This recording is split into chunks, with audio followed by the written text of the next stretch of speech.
એક નગરમાં સંતોષ નામનો એક ગરીબ બ્રાહ્મણ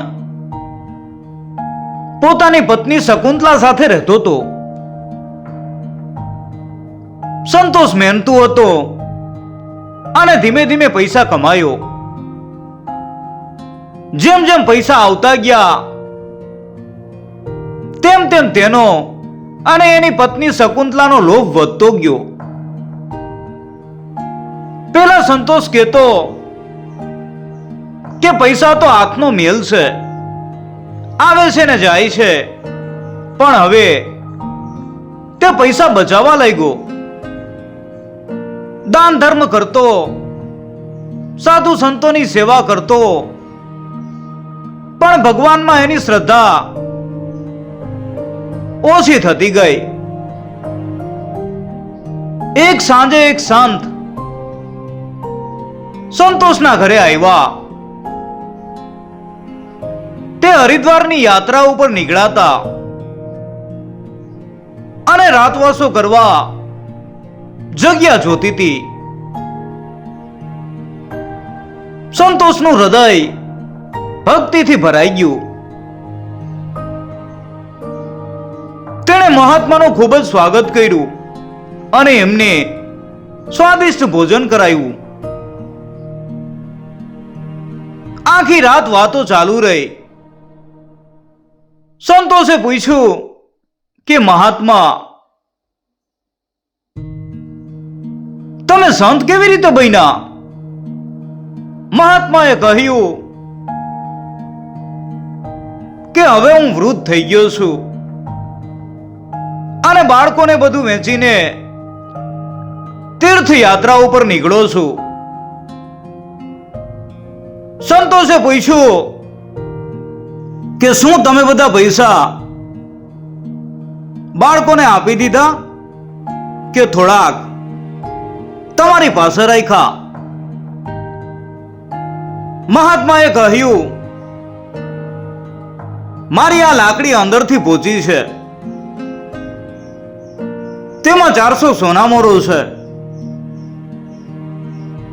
મુસાફરીમાં જરૂર પડે તો કામ લાગશે.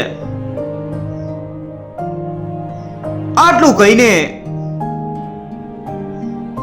મહાત્મા સૂઈ ગયા. પણ સંતોષ અને તેની પત્ની શકુંતલાની ઊંઘ હરામ થઈ ગઈ. લોભની ચિનગારી સળગી ઉઠી. સંતોષનો અંતરાત્મા એને રોકતો હતો, પણ લોભ એને ખેંચતો હતો. શકુંતલાએ પણ એને ઉશ્કેર્યો અને કહ્યું કે આ મહાત્મા વૃદ્ધ છે, કોણ જાણે ક્યારે ક્યાં પડી જાય. આ સોનામોરો લઈ લ્યો, ભગવાન પણ એ જ ઈચ્છે છે.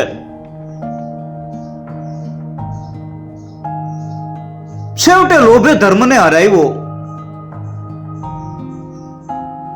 સંતોષે ધ્રુજતા હાથે લાકડી ખોલી, સોનામોરો કાઢી અને એની જગ્યાએ લોખંડના સિક્કા મૂકી દીધા. બીજા દિવસે સવારે મહાત્માએ સ્નાન કર્યું અને સંતોષ તથા શકુંતલા પાસેથી રજા લઈને પોતાની યાત્રા માટે નીકળી પડ્યા. સંતોષને ડર હતો કે સંતને શંકા પડશે, પણ મહાત્માને કઈ ખબર નહોતી. જતા જતા સંતોષે કહ્યું કે મહાત્મા, અમને કોઈ સંતાન નથી, કૃપા કરીને ભગવાનને પ્રાર્થના કરો કે અમને પણ તમારા જેવું બાળક મળે. મહાત્માએ હસતા હસતા આશીર્વાદ આપ્યા કે ભગવાન તમને બાળક આપશે.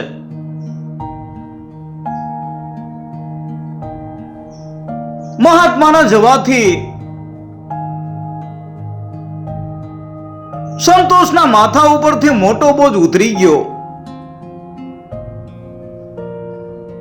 પણ આ છોરીનું પરિણામ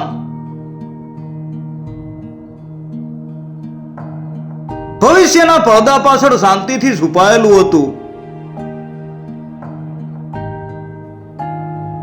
મહાત્મા હરિદ્વાર પહોંચ્યા. ત્યાંના ઋષિમુનિઓને જોઈને તેઓ ખૂબ ખુશ થયા.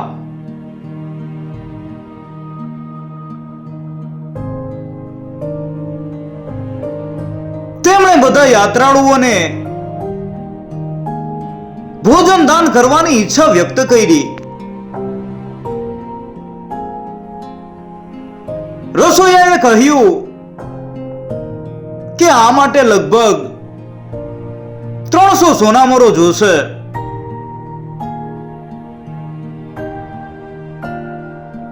મહાત્માએ કહ્યું કે ઠીક છે, મારી પાસે એટલી સોનામોરો છે.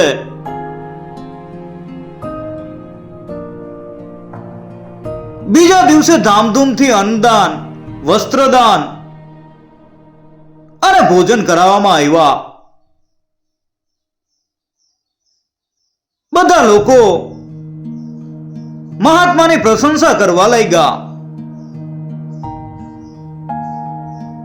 સાંજે મહાત્માએ પોતાના રૂમનો દરવાજો બંધ કર્યો અને લાકડી ખોલી. અંદર લોખંડના સિક્કા જોઈને તેમનું હૃદય ધ્રુજી ઉઠ્યું. તેમને પોતાની આંખો ઉપર વિશ્વાસ નહોતો આવતો. અપમાનના ડરથી તેઓ ખૂબ ગભરાઈ ગયા. નિરાશામાં તેમણે ખાટલાના દોરડા કાઢીને છત ઉપર લટકાવ્યા અને ફાંસો ખાઈને આત્મહત્યા કરી લીધી.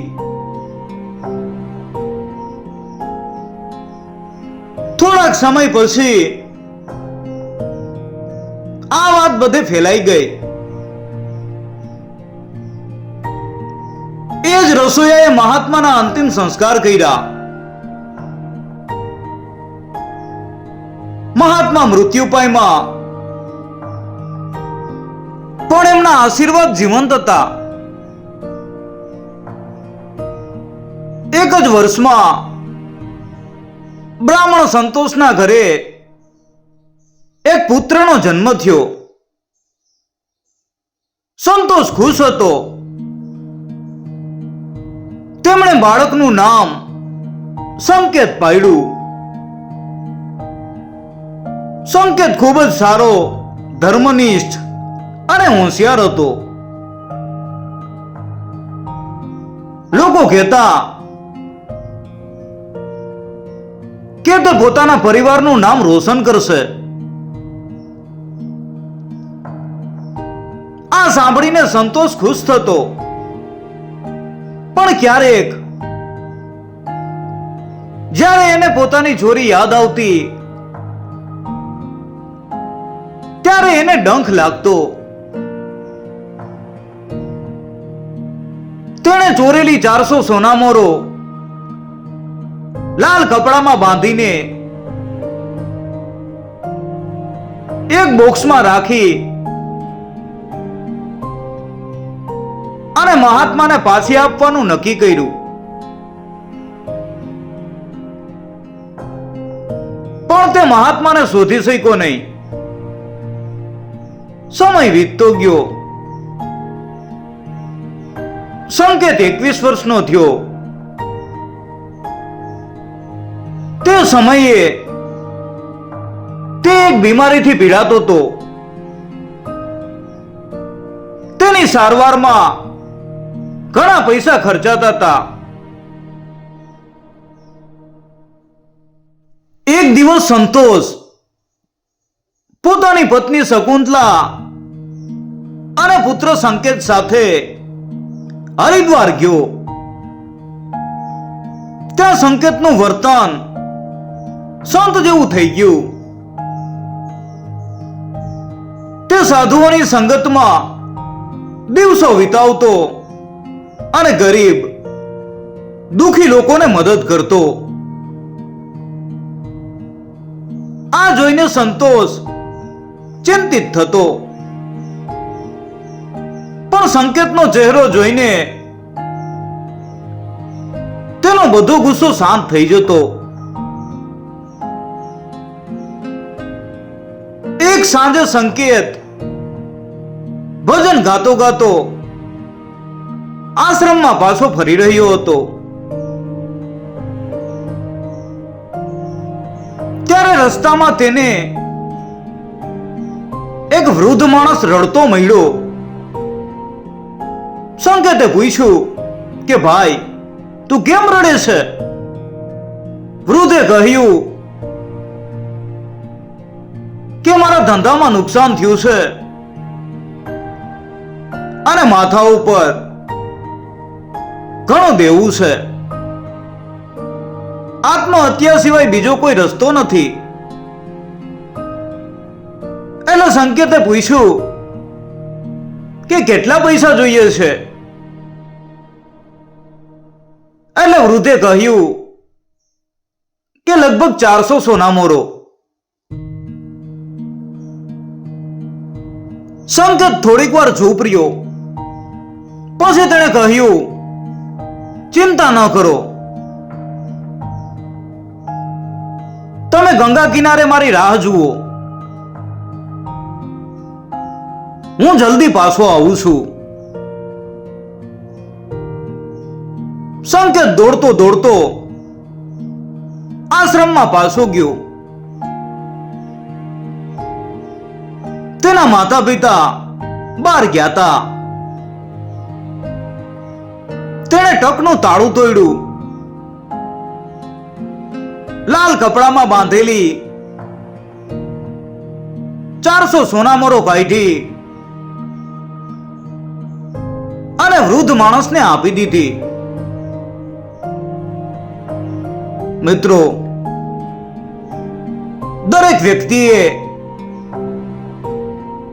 પોતાના પાછલા જન્મનું ઋણ ચૂકવવું જ પડે છે.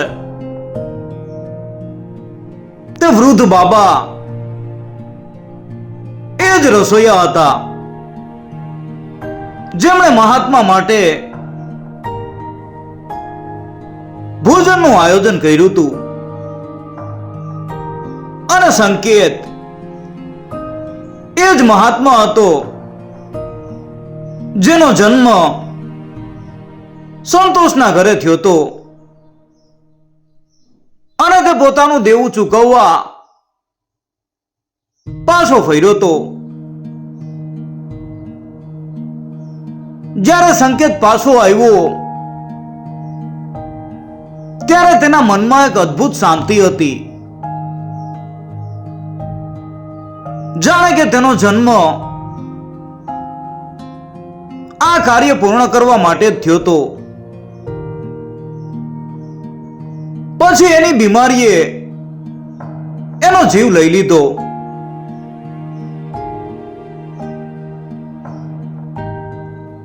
બીજા દિવસે આ સમાચાર સંતોષ અને શકુંતલાને મળ્યા. ત્યારે તેઓ દુઃખથી ભરાઈ ગયા અને તેમણે પણ પોતાનો જીવ આપી દીધો. ત્રણેયના અંતિમ સંસ્કાર એ જ રસોઈયા દ્વારા કરવામાં આવ્યા.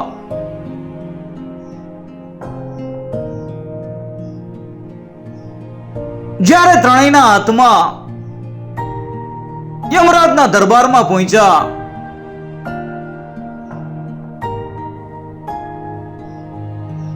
ત્યારે સંકેતને સ્વર્ગમાં મોકલવામાં આવ્યો. જ્યારે સંતોષ અને શકુંતલાને નરકમાં ફેંકવામાં આવ્યા અને પછી પૃથ્વી ઉપર કૂતરા તરીકે પુનર્જન્મ પામ્યા. કેમ કે ઋણ ચૂકવવું જરૂરી છે.